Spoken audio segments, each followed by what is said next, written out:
Hı, hı.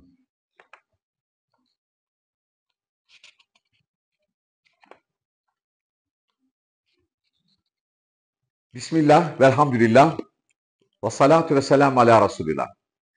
Değerli kardeşlerim, pek muhterem hanımefendiler, beyefendiler. İçinde bulunmuş olduğumuz Ramazan ayımız hayırlara vesile kılsın Cenab-ı Allah.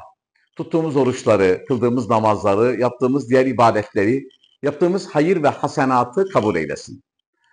Diyanet İşleri Başkanlığımız bu seneki Ramazan ayının temasını iyilik ayı Ramazan olarak belirlemiştir. Bu vesileyle iyileri teşvik etmek, iyilik hususunda farkındalık oluşturmak ve iyilik yapan insanları teşvik etmek için böyle bir çalışma yapmıştır. Diyanet İşleri Başkanlığımızın Camiler ve Din Görevlileri Haftası, Mevlid-i Nebi Haftası gibi haftaları var. Bu sene Diyanet İşleri Başkanlığımız 13-20 Mart tarihlerini iyilik haftası olarak kutlayacaktır. Ve bu seneden itibaren önümüzdeki yıllar 13-20 Mart tarihleri iyilik haftası olarak kutlanacaktır inşallah. Bunun resmi gazetede yönetmeliği de çıkmıştır. Neden böyle bir hafta ihdas etme ihtiyacı hissetmiştir Diyanet İşleri Başkanlığımız? İslam dininin ana kavramlarından, temel kavramlarından biri iyiliktir. Kur'an-ı Kerim'de bizim iyilik yapmamız,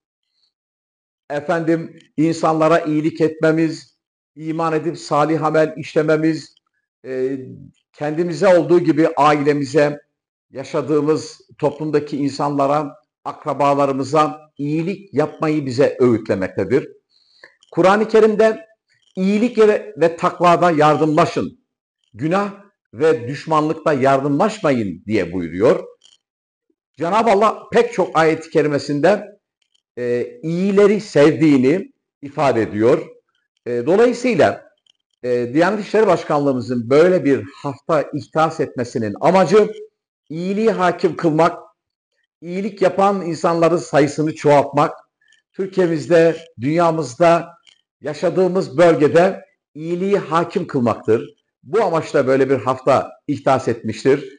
İnşallah biz 13-20 Mart tarihlerini bu yıl ve önümüzdeki yıllar inşallah iyilikle alakalı İslam medeniyetinin ortaya koyduğu, bize bildirdiği hususları paylaşacağız.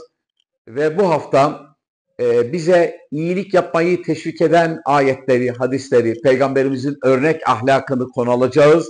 Ve bunu toplumun her kesiminde, okullarda, camilerde, salon toplantılarında ve sadece sözünü etmekle kalmayıp, verdiğimiz zekatlarla, yaptığımız yardımlarla, kurduğumuz vakıflarla iyiliği hakim kılmak için üzerimize düşen görevi yapmaya çalışacağız. Bir farkındalık oluşturmaya gayret edeceğiz.